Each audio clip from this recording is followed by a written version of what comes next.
He does have Hello, everyone. Welcome to the Essential Libertarians, giving you the tools you need for self-governance. We have a full house today. I want to welcome Damian Chris Peters and Daniel Betro. They just joined the Mises Caucus. Also, we have a new guest, Rob Coburn. He's an organizer for the Mises Caucus, a lawyer and fellow freedom fighter.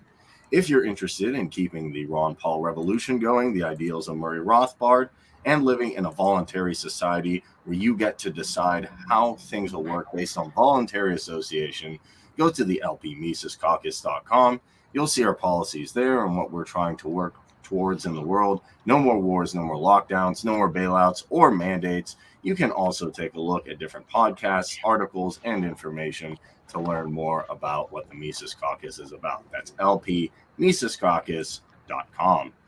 All right, so I'm going to start actually in Italy because I find this article interesting. So in Italy, the COVID pass actually sparked a debate that I like. And I think it's important we have this in the United States and Canada, the UK, and I'll tell you why. It sparked a debate on its fascist past. Now, if you're not familiar, in World War II, Italy was under a dictator, I would say, named Benito Mussolini. He famously said that fascism could be more called as corporatism because it's the merger of corporate and government power. Yeah. And just to break that down, what is Italy's Green Pass? Why is it controversial? I talked about this with Caleb, but just to break it down, the Green Pass is kind of like our passport. It was rolled out in August. It's proof that someone either got a medical procedure or recovered. And then basically, just to break it down, employees refusing to go along with this scheme of fines are, fined up to 1,500 euros. I forget what that is in dollars, but employers can also face financial penalties if they don't carry out appropriate checks. With more than 80% of Italians over 12 who have taken it, a lot of people welcomed it, but it also generated a significant degree of controversy because politicians from the right bloc, many from the populist Northern League and the Nationalist Brothers of Italy, have accused it of undermining individual freedoms and being damaging to the economy, which is good. And it asks Italy and fascism, enduring influence. Italy's fascist leader, Benito Mussolini, came to power in 1922 and later brought the country into World War II as an ally of Germany. And after the war ended, if you're familiar with history, he met his end, and he attempted to deal with this period of history by the creation of a new fascist party. In 1952, the Democratic Prime Minister, Mauro Scelba, introduced a law banning apologists for Italy's fascist regime or propaganda. So I'm just going to break this down by saying this. Why is this so important to have a discussion about fascism? Because a lot of people will say on the left, they're fighting fascism, like Antifa and these groups. And I don't believe that. Also on the right, there's an equal problem where they'll say, well, Kareem, I'm in favor of business, but it's okay if a business denies service. And I'll say, well, are those private businesses? And they say, yeah, those are private businesses. I say, what's a private business? And they, give me some weird answer. I said, do you know what capitalism is? They're like, well, no, I don't know what capitalism is. Or they'll give me some kind of weird answer. Basically the important thing to know is the economic and political system where countries trade are controlled by private owners and profit rather than the state. So that's fundamentally different from fascism, which has the state and corporate power working together. So it's good that Italy's having this discussion. I would like to see the United States, Canada, the UK, and other places in the world have this discussion, because then not only is this going to be an effective tool in understanding what we're going through now, we can differentiate it from capitalism and specifically from what we would call self-governance or anarchy, and then see how we can move forward with a better system that promotes cooperation socially. But I'd love to get your guys' thoughts on it. If you want to unmute or break this down. Well, I thought Italy was free. I know they're reversing the mandate there because there is so many people right outside Parliament Hill and they weren't going to leave. So I think they've dropped it. Don't quote me on that. That's another source that I heard that from. So are you guys familiar with Godwin's principles or Godwin's Law? No, I've heard of it subtly.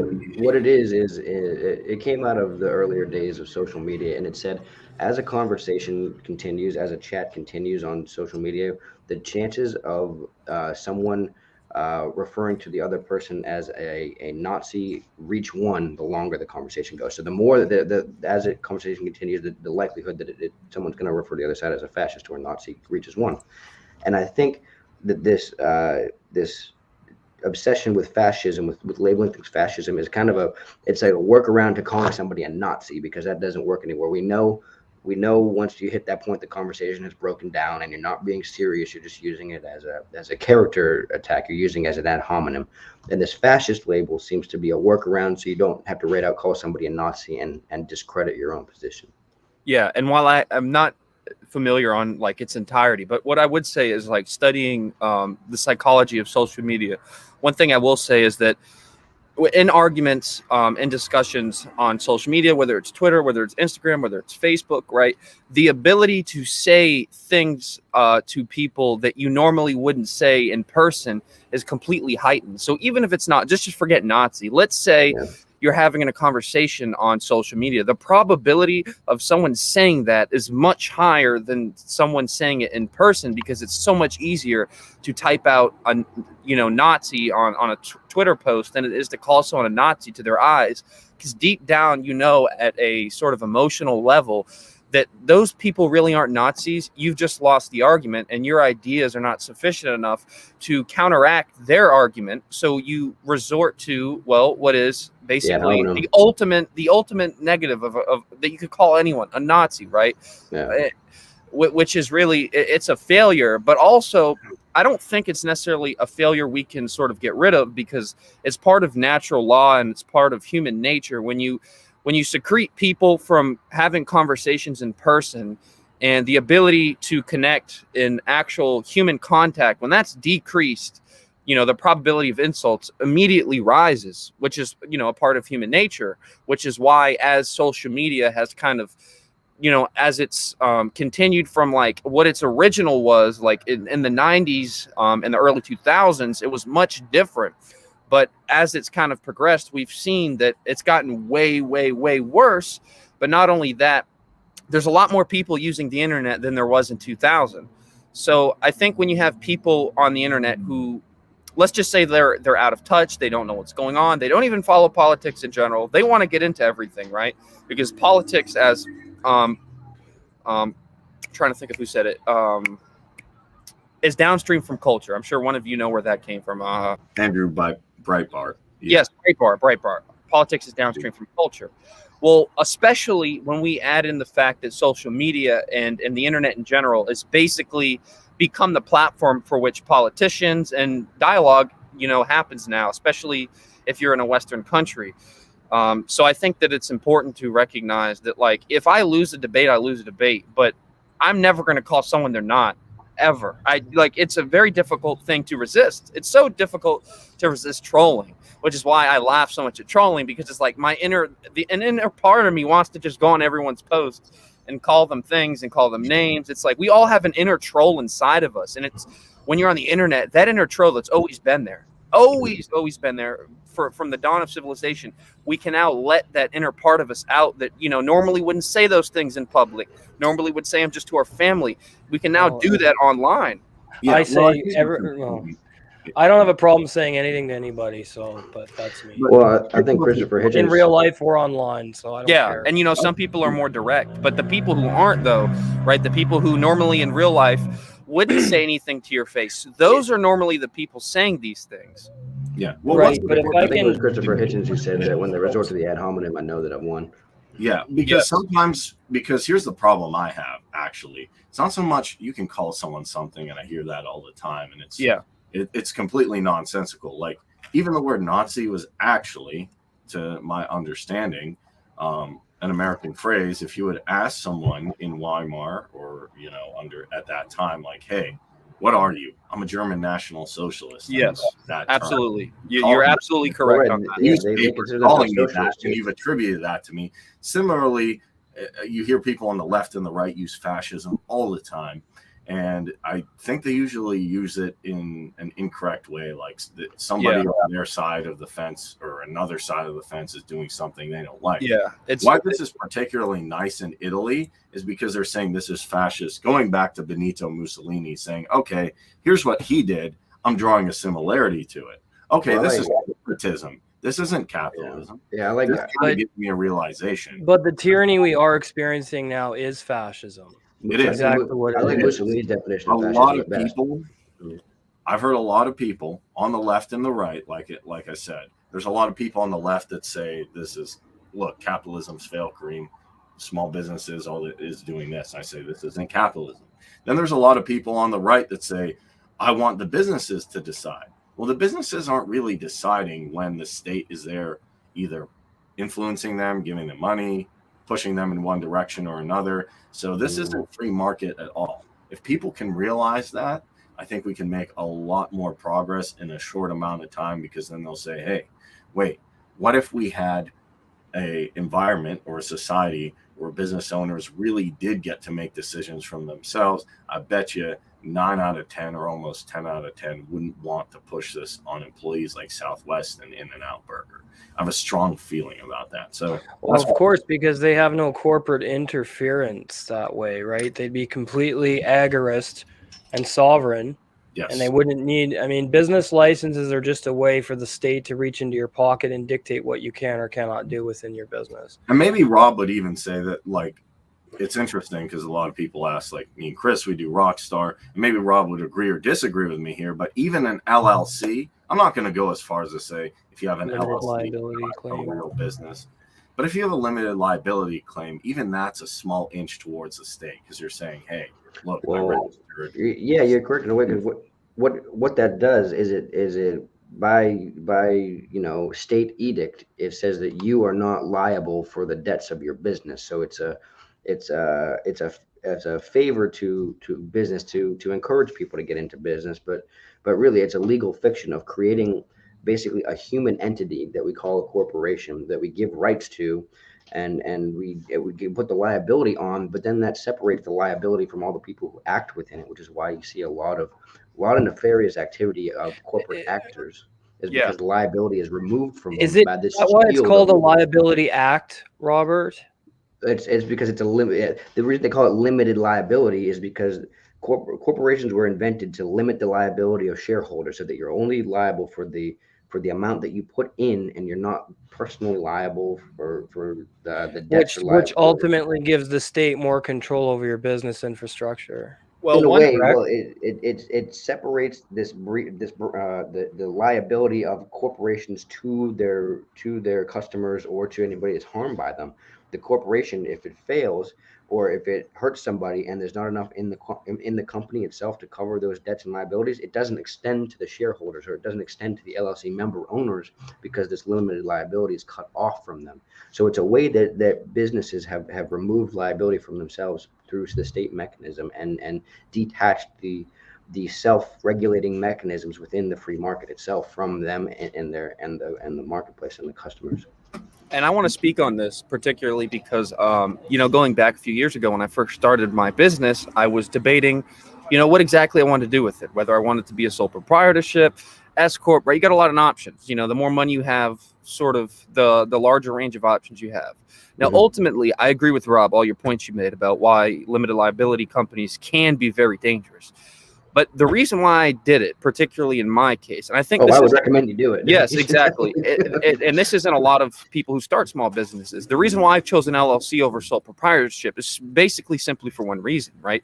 Let's say something happens within one of my employees and someone sues me for one reason or another, right? If I have an LLC, they cannot sue me for any amount worth more than my business. They can only sue me for what my business amounts to, whatever. They cannot sue me for my house. They cannot sue me for any of my personal goods. They can't.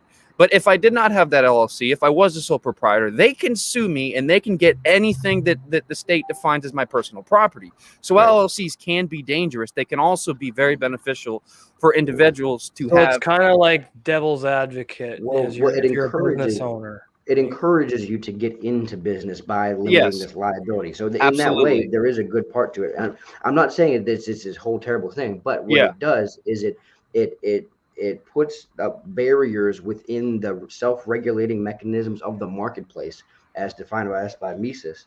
That like this self-regulating mechanism of competition and liability is something that is inherent in the marketplace, and the LLC thing. What the LLC was created to encourage business in the wake of all of the other things that discourage you to do business that the state has also put in place. But Yeah. So that's one a of the good point, negative one of the negative parts of it is that it does remove that self-regulating aspect of taking due care to not harm your customers beyond a certain point. Because if that liability was always on the companies, I think that we would see a bit more care taken and probably less Oh, of products course we liability. would. Of course we would. Absolutely. But also, Kareem, on the point you made, which is one thing I wanted to touch on, and I have a question for you guys. So, why exactly do you think in Italy they called it the Green Pass? I think you said. Why do you think that is? Like, why do you think they just decided? Because the next agenda they're trying to push is this climate change garbage. What do you think, Rob and Kareem? Yeah, that's probably. I would say that, or I have a bunch of different. Which is going to fail too, but anyway. Yeah, but to be fair, I have a bunch of different ideas. Yeah. Statists aren't smart, so we got that going for us. Some of them, man. I don't know. Listen, you have to. Some of them are very intelligent, which is why. I mean, one thing you can't say about the left is that they're unsuccessful, right? They've basically taken over all American institutions, and I'm not as familiar with Canada, so I can't really speak much on that.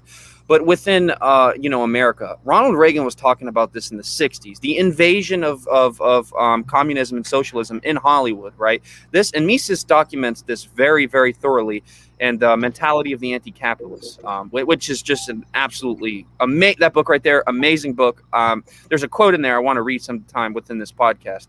But this has been going on for a while. It's been incrementalism to the point now where, I believe it's over 25 or 30% of all professors are open trained Marxists, right? That's a legitimate statistic. You're welcome to look it up. So when you have the left that dominates basically almost all institutions, right? When they dominate universities, you can tell that this is also not only in the university level, but we're seeing this in the school board level, in high schools, in public education. When they basically dominate the media and the news, they're winning in a lot of ways, and they've won this long because the sad thing that I think right now is like if our last reliance is on the Republican Party, then we're fucking doomed, because they don't do anything. If that's our last hope, right, the Republican Party to fight the left. That's what's been going on for 100 years. And what do they keep doing? They keep conforming little by little by little by little until and I'm being a little facetious here, but we're the Soviet Union. We're communist China. And this has been going on for so long. This isn't something that happened 10 years ago, right? People like to think like that this is a recent phenomenon, but ever since the start of socialism and communism, it's infiltrated its way slowly into the body, the anatomy of America, and it's infiltrated in many different ways to where we're at this point now where it's like having a gun but trying to fight 100 people with no guns, right? We have a gun, we have a pretty valuable weapon, right? Shoots bullets, but when you're up against 100 people, even if you have a rocket launcher, you might not kill all of them. They're winning the numbers game, I would say, but that doesn't mean that necessarily we're losing. It just means there's a way, I think, to turn this around without using lethal force, without being violent. But the thing that you need to do is, in my opinion, is stop trying to think that your Republican candidates are the best option, because it's obvious that they're not, and they have not been.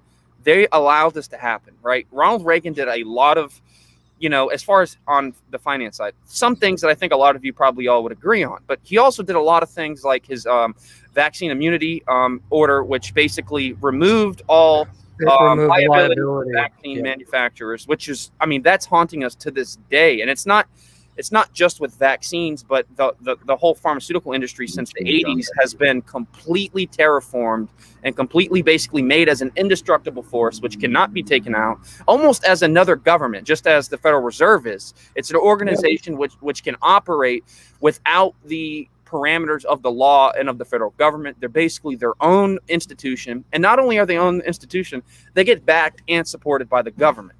So that's very dangerous. And it's been happening again. It's incrementalism.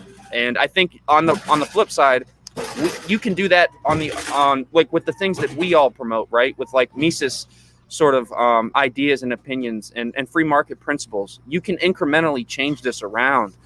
But the idea that you're going to rely on the same people who've let this happen, I just think is absurd. Yeah. If you'd like to know just how impotent the Republican Party is, I've got someone for you to talk to. My buddy John Rasso, who served as served on the I think he was chief of staff at one point, but he served on the staff of a senator in Pennsylvania for about 15 years, trying to work on making the Republican Party be a usable tool for this thing. And while the senator himself actually agreed with Mises and they had like long Austrian talks, it just was not able to be brought into the political arena. So if you would like to have a discussion with somebody who's been his name is John Rasso, and I can get you linked up with. I was at a rally with him. Yeah, he's a really solid dude. I liked him at the rally. But yeah, he's got 15 years in the business, and he's back on this side with us now. But he may have a very interesting conversation. Yeah, and real quick, I just want to share this quote because I think right now is a good time to share it. So when we were talking about sort of like, you know how like a lot of people are getting into conversations and they kind of resort to the fascism, and they really, like you said, Kareem, like you talk to people and they're like, what is capitalism?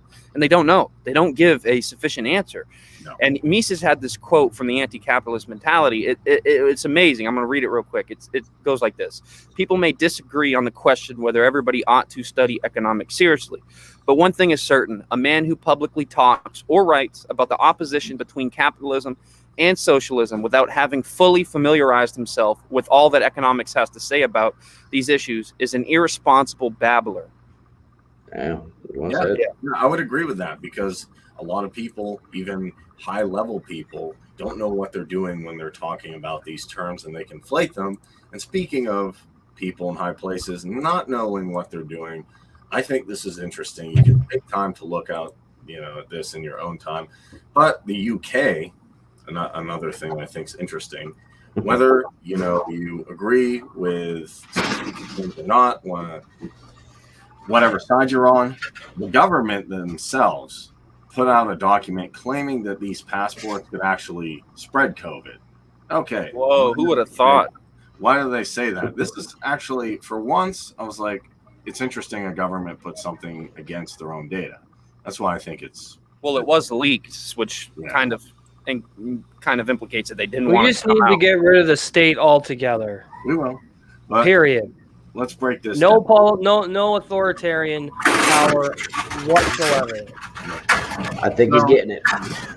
I've been like this for 20 years of my life, Rob. If you check out the Telegraph, which is where you can find this report, even though they have some pop-ups, what did they say? They said the main concern side is that passports are going to drive people away from larger venues in favor of smaller ones, where larger places such as stadiums have more open air, smaller clubs and bars are generally poorly ventilated, and people are less spread apart. This potential displacement between live events, venues, hospitality, all that stuff, quoted in the document, was stated in early September. And actually, the interesting thing about this is political debate currently underway in the UK is what's called Plan B, which proposes stricter measures designed to halt the spread, which it's a flu, but the plan could introduce some new rules, wearing masks in certain settings as required, encouraging people to work from home, and mandating these Rona passports. And then if they do that, the proof of this medical procedure is going to be needed at nightclubs, indoor settings, and outdoor settings with 4,000 plus attendees. The interesting thing is, what they're saying, simply put, which I agree with, is if you go to large stadiums, which I did right after this, I went to a baseball game, I was completely fine. But regardless, if it's Rona, if it's the flu, if it's leftism, if it's bad ideas or whatever it is. If you jam pack people like sardines next to each other because of these mandates, you're going to get, if there is whatever airborne illness it is, you're going to get a bunch of sick people. So it's kind of funny. Yeah, it's leaked. It got leaked from the UK government. But even if you were all for this medical procedure, which whatever, I completely disagree with, I think you could make a very strong case from here that it would actually do counterproductive. It's a sign of how it's all crumbling and going to fall apart to pieces. Yeah. Well, along the same vein there, I think another thing that people aren't talking about as much is how willing either the left or right, but the left mainly because of how zealous they are for these mandates, is how quickly they are to abandon them when it is either contrary or doesn't or not beneficial to their purpose. Like when you look back at the Black Lives Matter protests right after COVID began to become a huge we shut down everything, but how quickly they abandoned shelter in place because of the protest. Right. Now that's a really good point, I'd say, Rob. But and I think and also the vaccines, when Trump was promoting the vaccines, it was, I'm not taking this rushed vaccine, I'm not taking this thing. It was way too fast. And then the second that Biden got in, it was all right. Let's get these vaccines. I have a question for you though, and for all of you, I guess. So on what you're saying is absolutely, you can see this obviously, but my question is, are most, or let's just say politicians, let's kind of be more specific, not be too general, just politicians in general, anyone within the political realm, do you think they're doing this and they're changing their opinion just because they're so diluted, they're so tied to their ideology and the reality is twisted? Or do you think they have an awareness that, hey, I'm doing this, but I'm simply doing it with the knowledge of it affects my tribe? Do you think it's more of like people simply acting within the tribe, or that like Biden's saying what he's saying? Like, did he really not trust the vaccine, or was he simply just saying that because it was Trump?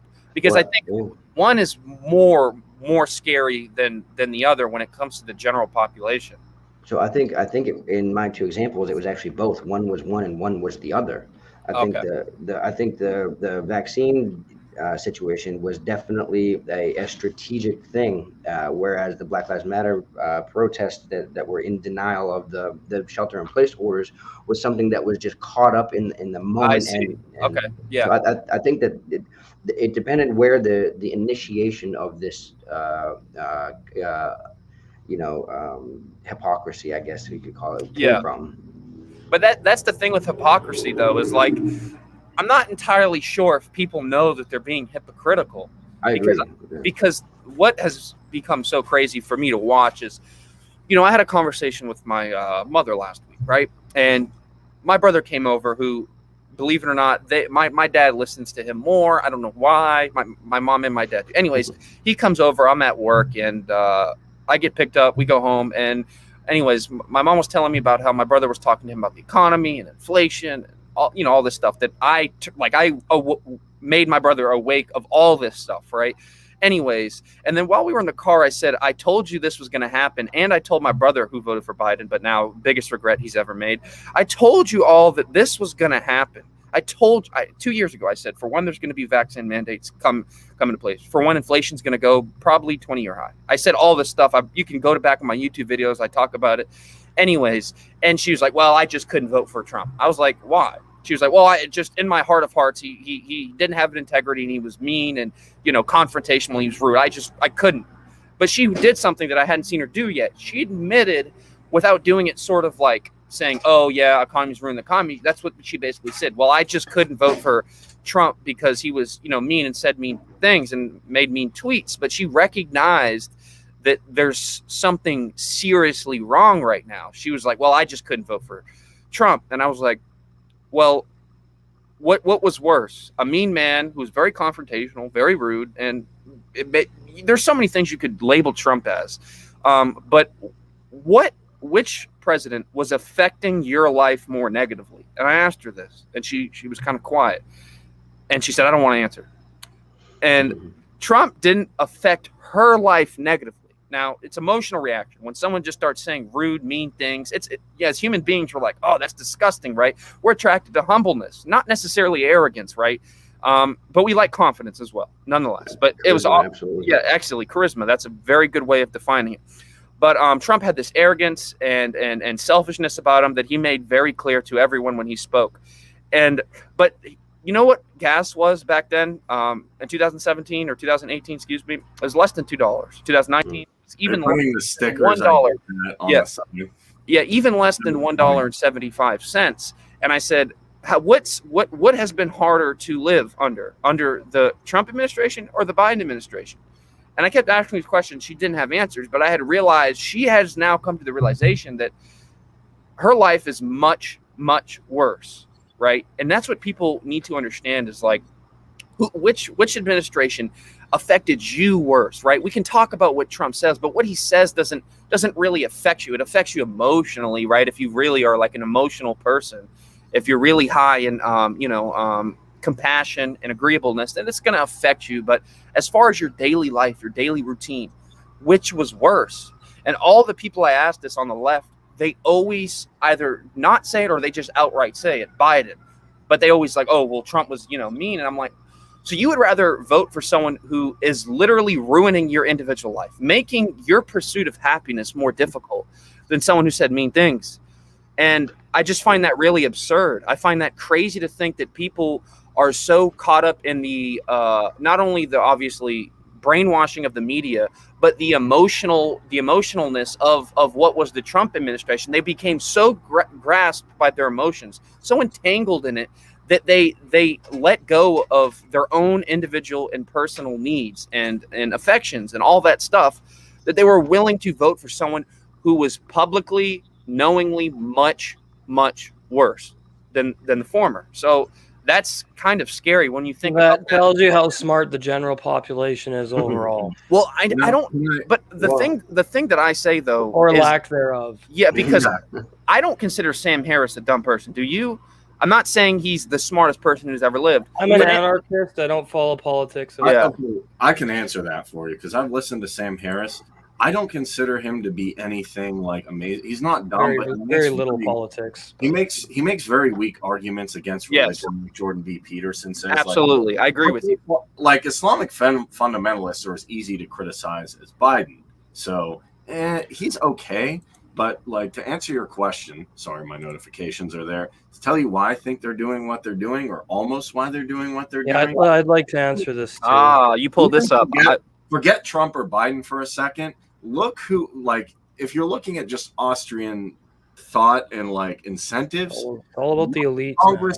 What would Congress and people who are getting checks from companies want to do? They'll virtue signal and say, we're all in this together. I want to help you. And then if you look at the stocks they own, like it's very clear, like I'm very clear when I'm around pushing Shiba Inu, Bitcoin, Ethereum, Cardano, people know I own those. Yeah. It's not subliminal. You're not trying to like mask it. You're making it. Guys, I'm going to get a cup of coffee and then I'll come back and answer Daniel because I haven't yet. I'll be right back. Yeah. But just to break it down, like Dan, I own like, I'm crazy about Shiba Inu right now because I want to buy more Bitcoin, which Rob did. So kudos. I sold some at 1,000 and I feel bad, but everybody knows I own those stocks, those cryptos, and I want them to do well. The thing that Congress doesn't do is they don't say, hey, I got Pfizer and Johnson & Johnson. Yeah. As long as you have these big central monopolies, yes, you can change Trump, Biden, but Congress and all the people in this mafia group, which pretends to be a human rights organization, as Dave Smith rightly called it, are going to do what these companies want them to do because they're cutting them some pretty nice checks. If someone said, hey, Danny, I'll give you $30 million and you just, sign whatever act or push the FDA, a lot of people would say, oh, I wouldn't do that. But I think it'd be very, very hard, because they're set for life, probably just by going along with what these two guys want. And I know for a fact Moderna's in there somewhere. So that's why I think they're doing it. These governors know it's bad. They know it affects people. They probably know that it causes problems, and they know people don't want to do it. but some people do. But they know most people. But hey, in corporatism, which I was taught, that's what I was talking about in Italy and the UK government, when documents leak, when bad information comes out, they still say, when I'm putting comparative advantage at stake, I'm putting the money that I get from said company over the social welfare of my constituents and other people that it may affect. And that goes for the military industrial complex, starting wars, the pharmaceutical industrial complex, and the prison industrial complex and other industrial complexes. I hope that was a sufficient answer. Yeah. So yes, there's things that are worse under Biden. There are a couple things that are better. There are a couple things under Trump that are worse. It's very hard for me to say because there's good and bad. So that's my answer. Yeah, absolutely. I would agree with you. Although, here's the thing that I noticed, which really kind of, I wouldn't say woke me up, but I was like, something's off here, is when, the lockdown started, right? And I don't know if you guys remember this, but, we were all locked down. This was when news ratings were up at the highest point for CNN. CNN was loving it, right? They We're had all in this together, man. Yeah. We're all in this together, even though yeah, exactly. But the point is like, so after, the 15 days to slow the spread, a little after that, Trump was making it very clear. He was like, oh, I want to get Americans back to work. I want to get Americans back to work. And he was basically saying this at every speech. But while he was doing that, the media and my friends, close people who I know, and other politicians were like, no, he's crazy. He wants people to die. And I was like, what's going on here? Like, he's simply stating that after the 15 days to slow the spread, that this is not suited as a sustaining economical policy, and economics affects the working class almost more than anything else, especially inflation. And he was saying this, and I saw people were saying that he was basically attempting murder, and he was putting American citizens in harm's way, and he didn't care about people. And I was like, what exactly is going on here? And then I saw people near to me saying the same thing. No, we can't go back. We have to lock down. We have to do it. We can't stop. And I said, well, what happened just to the 15 days? It's still bad. We have to continue locking down. But I'm like, don't you think there's consequences with that? And it was weird how even people in the Republican Party were basically going along with this, while Trump was like, let's get back to work. Let's try and get back to work. And the left and the media did their hardest to convince the American public that was a dangerous idea. So I blame the media. I blame basically everyone in the Republican Party for pushing that idea that it was better for us to lock down, because what they did is almost probably the biggest contributor to why the economy is the way it is. Absolutely. And I'll even say this. Undoubtedly. I'm not a DeSantis fan, but he handled it well. And Trump, it's kind of like, he was weird because I felt he was kind of all over the place. Like, first it's a hoax, then it's the worst thing. I'm not wearing a mask, then I am wearing the mask. I'm this medical procedure. I'm against it. Well, that's how he is, though. That's his personality. Trump is reactionary to whatever he believes is going to either get him the most positive ratings or prevent the most negative. All right, I'm rating. back. Yeah. So everything he did was at every singular moment to either generate the most goodwill or to prevent the most bad will from happening. And do whatever's reactionary the entire time. I agree with you, and that was what was dangerous about Trump in a way, because he didn't think too much. I don't think personally that he thought too much about a lot of his decisions. Like you say, if someone comes up and punches me, right? Yeah. If they keep hitting me, that's much different than if someone comes up and tries to shove me, right? Because when you're in that confrontation, it's easy from the outside to be like, oh, I would do this. When we're looking at fighters, oh, I would do this. But when someone actually comes to attack you, right, it's very hard when you're in that situation to stop and think, what do I do next, which is going to preserve my security and safety the most? What should I do next? Because if I hit him, there's a possibility I could even go to jail. There's a possibility I could hurt him, right? And Trump was really bad when it came to coming in conflict. He would immediately assume the reactionary cause. He would immediately push. He didn't think about where to push, if he should throw a left, if he should throw a right, if he should kick, if he should just get out of the way completely, if he should shut up. No, he didn't do that. As soon as he got pushed a little bit, boom, left hook, right hook. Didn't think about it at all. Right. Yeah. Hey, Dan. So I'm actually going to give you some good news, because instead of just reacting, this is why I like the Mises Caucus. We stand on principle. And I do have some good news for you guys. If you're familiar with the Brooklyn Bridge, Brooklyn just, a big part of New York. Just break it down. De Blasio's the mayor. Isn't that the oldest part of New York? One of the oldest? I believe so. It's one of the oldest Yeah. parts. De Blasio's a terrible mayor. He's completely pro-mandate. But New York's a pretty destitute place right now. Yeah. A lot of people say it's doomed. I debate with people back and forth whether or not it should be fought for or not. I have some people on the Mises Caucus that say it's done. Some people say keep fighting. But the good thing is hundreds of flag-toting anti-vaxxers, which is a good word in my opinion, including the active duty members of the New York Police Department. And, other people brought traffic to a standstill as they marched across Brooklyn Bridge. You can see a picture there. Monday to protest the That's awesome. coronavirus That's mandate. awesome.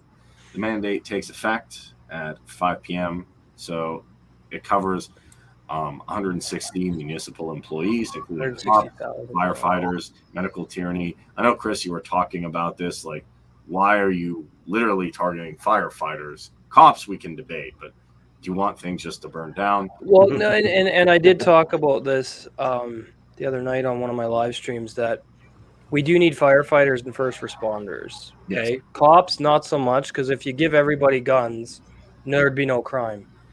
And I know a lot of people might have the differing opinions, but that is my conviction, because I have done the research on areas where everybody's armed and the crime rate is the lowest. Yes.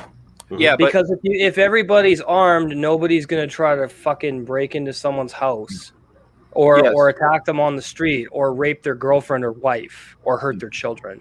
And you And play I think we rely on we've got to quit relying on police and have militias, I or agree. a decentralized police force, which would ultimately be the same thing, where there's no government or corporate interference into their protocols and procedures. Yeah. Okay, because There to was me, yeah, we still need some degree of law enforcement, but we don't need people being pulled over for driving without a fucking license. Yeah. Or Traditionally, that role fell on the sheriffs to do. It wasn't the police. Yes. It was the sheriffs, upon warrant issued by a court, upon showing a probable cause, would go out and serve warrants for arrest. There was never an investigatory or policing activity of going out looking for a crime, going out Exactly. looking to catch people. So it was traditionally a function of the sheriff only upon a warrant issued by the courts for probable cause that we even arrested people. It was Yep. only with this invention of policing that we have this going out and inserting themselves into people's lives, looking for crime, rather than the proper way of only upon showing a problem, only upon the issuance of warrant. Yeah. upon showing And a Damian, probable with cause. what you said, that I think it's important to part out, you're absolutely right. The statistics are there. But one thing to differentiate, in my opinion, is that in areas where gun restrictions are highest, crime is highest. But Exactly. but here's the thing I'm going to do to kind of differentiate. In That's those okay. areas, gun usage is higher than other areas that have almost no gun restrictions. But the gun usage is in a criminal manner, right? If you have a bunch of people who, let's not just say they're criminal, but let's just say Chicago for good instance, because that's a very good instance in this. A lot of people have guns in Chicago. A lot. In fact, a large portion of the guns in America are in Chicago. But those guns are not in the hands of people who have done the due diligence to properly use them, to be properly trained, to go through the training. They're people who are using guns who are sometimes 15, 16 years old, and they're using them for crime. So I think education and informative gun use really is the factor, because when you go to an areas that have higher actual, constitutional carry, right, when people are legally owning these firearms and doing the training and everything that's necessary with them, they don't just go out and shoot a bunch of people, right? But in areas where gun restrictions are high and a large majority of people still have guns, crime is high. So I think it's important to know that guns are important, but they can be very dangerous in the hands of people who do not know how to use them. Yeah. So yeah, like, but just like I'm gonna make just a like a But that's car. going to happen with or without gun control anyway. it's gonna Exactly. happen. Exactly. But And, it, and with more gun control, there's less power for the people to overthrow a tyrannical government. Well, plus the more gun And control that you is the have, problem I have with gun control 100%. Is that once they disarm the population, they can do whatever they want to you. And but the the second thing, I'd but rather take a risk. I'd rather take the risk of the 15-year-old with the gun than the government showing up at my house telling me what I have to do or that I have to be. Yeah. You know what I mean. 100%. So I agree with you. I talked you to this also lady create the though. black market when you regulate. Exactly. When That's when what I was you gonna get regulate into. guns, you create the Exactly. black market. The Exactly, black market Rob. is where all Yeah. of the negativity comes from. Same thing in That's the right, drug Rob. war. Yeah. Chris, Exactly. Would you That- rather take a risk with a 15-year-old with a gun or Alec Baldwin? I'm sorry. That's Well, apparently he was well trained in using guns. Apparently, I mean, I'm Obviously not, joking. Daniel. Well, that's my point. I was kidding. But We're gonna get Oh, demonetized so yeesh. hard. No, Dan, you make some good points. I think you and I both have good points, and this is all about information and sharing knowledge. So yeah, I mean, you got some good points, but the more gun control there is, the more crime there's going to be as a result of guns, like you said. yeah, So exactly. what we need is what you were saying, where we have the proper education programs in place. But I still think everyone has the right to bear arms. It's in our constitution. I agree too. But I was talking to this older lady for my podcast, right? This was a few months ago. Me and her. Damn you, Rob. She got so angry. She got so angry that this lady got so angry at the conversation, she rage quit the podcast. But earlier in the podcast, she said something really good, right? She's a very, very old lady, right? I don't know exactly how old, very old. And she told me when she was younger, like I think she said 14, that they used to have gun training safety classes in her school. There you go. In her school. Yeah. And she told me how that when she was in school, she learned how to use a gun properly. And I was like, I thought about that. I was like, I don't have a problem with a 14-year-old owning a gun. In fact, I think that there should be classes. This is a kind of a weird word, maybe mandated to teach kids how to use guns, right? I agree. You know, because you think about all the young. Okay, this is an issue I want to talk a little bit about, but just to piggyback off Dan, Canada has one of the most crazy missing kidnapping rates in the country and in the world because Indigenous children go missing all the time here. Okay, because the residential schools and all that stuff that's going on in Canada right now, they've been finding bodies everywhere of Indigenous children. Yeah. Okay. And this goes right back to the whole child trafficking rings and all the pedophile rings and everything. So if those people, those Indigenous people, were armed, this wouldn't have happened to their kids. Yeah, and more importantly, if they were trained with those arms, right? And they are, because the Indigenous have known how to use guns for centuries. Okay, so, but most of them hunted with bow and arrows and stuff. But they did get guns, and I don't know many Indigenous people that grow up in the right households that don't know how to use a firearm properly. Yeah. Okay, because that's a skill that they're taught very young, and what I'm proud about Manitoba especially is that our Indigenous people here are trying to take us back to the way of the sovereign and the indigenous ways of living. And I'm all for that. I'm like, hell yeah, let's get your land back. I want to help them because they'll protect us. Yeah, and we should have been learning from them from the very beginning, and we wouldn't be in this mess right now. Over Martin Luther King myself.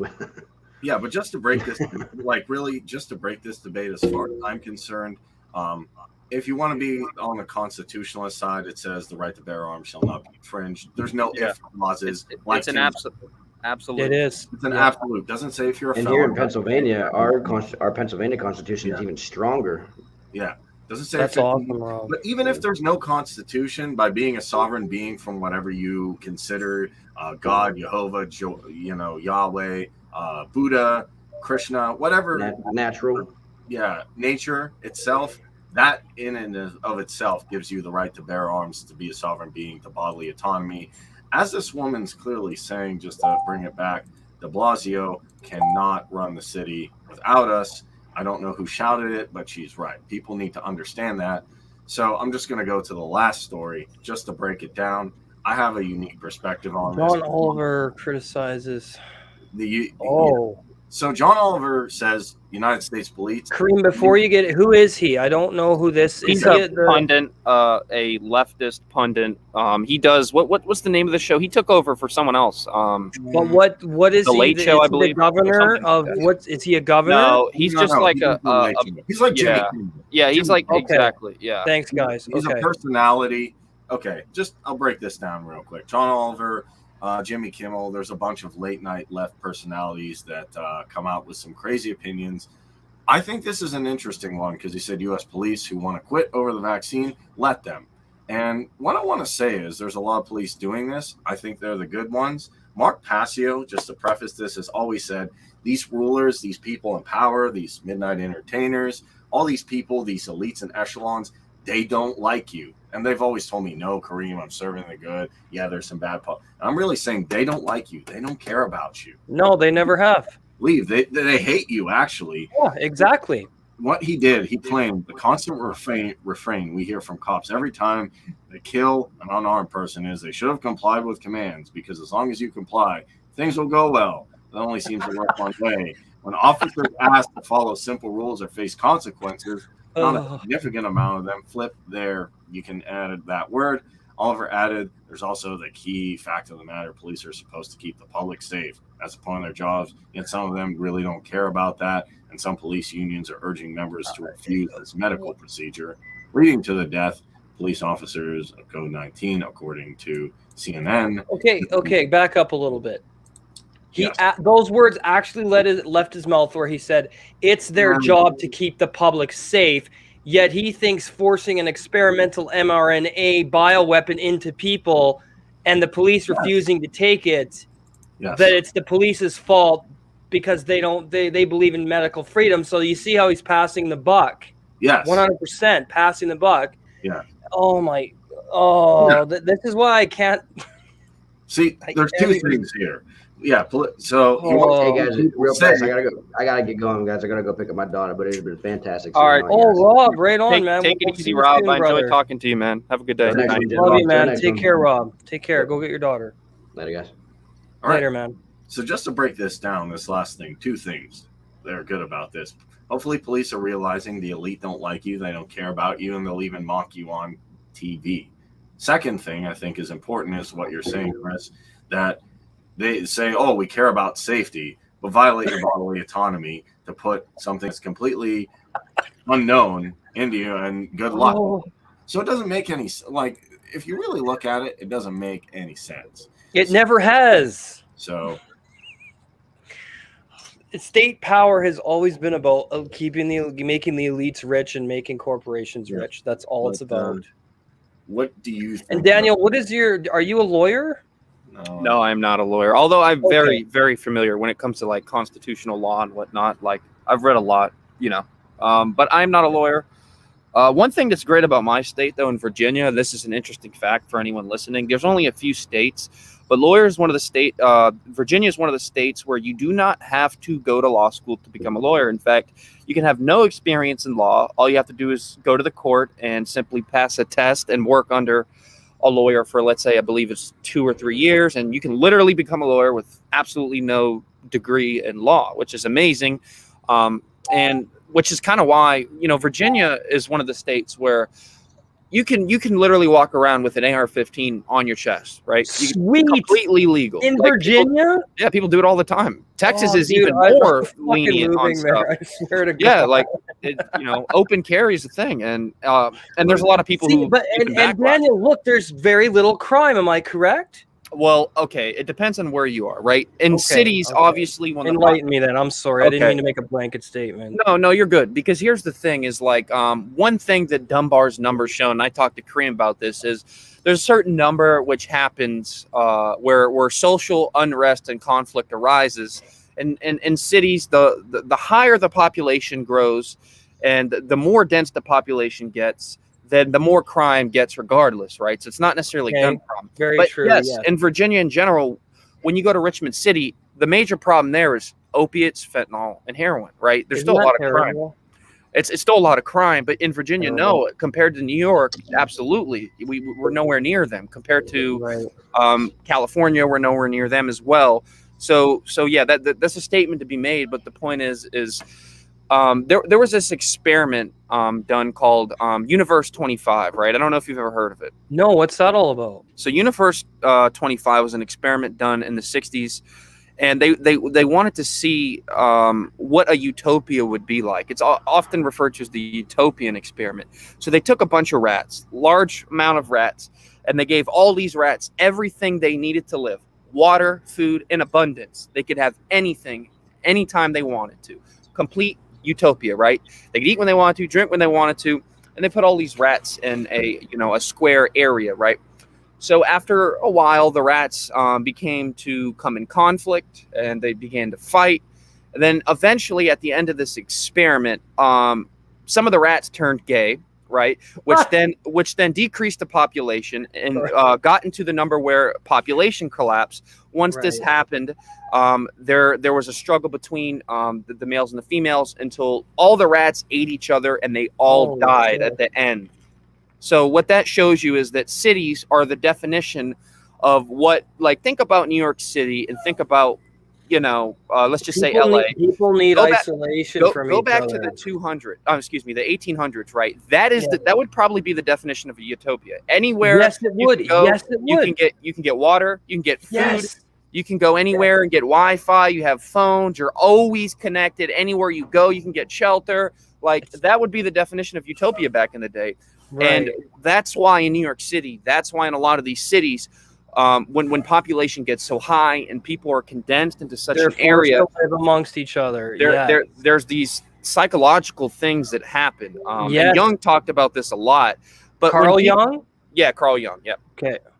But again, so that's one thing. Like, I'm not anti-city. I wouldn't use that word. But when human beings are incapable from disconnecting from society, when the volume of human beings and the density of them is to such a high degree where you almost become mechanized in your way of life, and Absolutely. you're disconnected from the natural world. Yes. And every study that you can ever imagine always proves when that happens, bad things happen. You're absolutely correct. What happened in Universe 25? Right. Yep. You give everything give people or animals everything they need and want. Positive things do not happen and won't happen, which means, as Nietzsche said, suffering is necessary. You need meaning and you need suffering. When you take suffering, and this has been going on in the 20th century, when you slowly decrease the hardship, the labor that life demands, when life becomes easier and physicality and you doing stuff, when the ability to the necessity to make resources to you to be self-sufficient decreases to where you don't have to do anything but buy the food from the store. You don't have to do anything but simply get water whenever you want it. When everything becomes so accessible, it doesn't tell us that things end good. It tells us that things end bad, which is why I think New York City is the way it is. And I think people like to think that New York City is the way of this because, de Blasio and Cuomo and that under Giuliani, it was so great and all this stuff. But New York City's in a positive feedback loop. It's in a loop which will continue going through the cycle, not because of the government, not because of,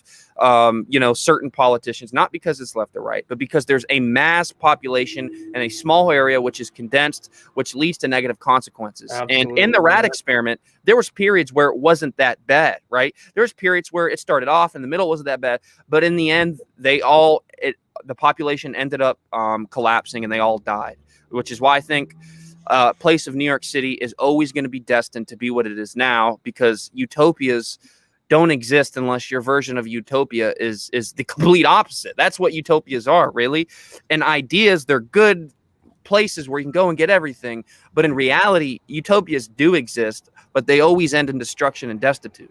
Yeah, and I'll even close with this. Like when Jordan B. Peterson talks about this, he says if you give everybody everything they want and they're just sitting there eating cake, prolonging the species, what they'll do is eventually smash it just to see something interesting to happen. And when you give people no incentive to better themselves, they often almost always will not.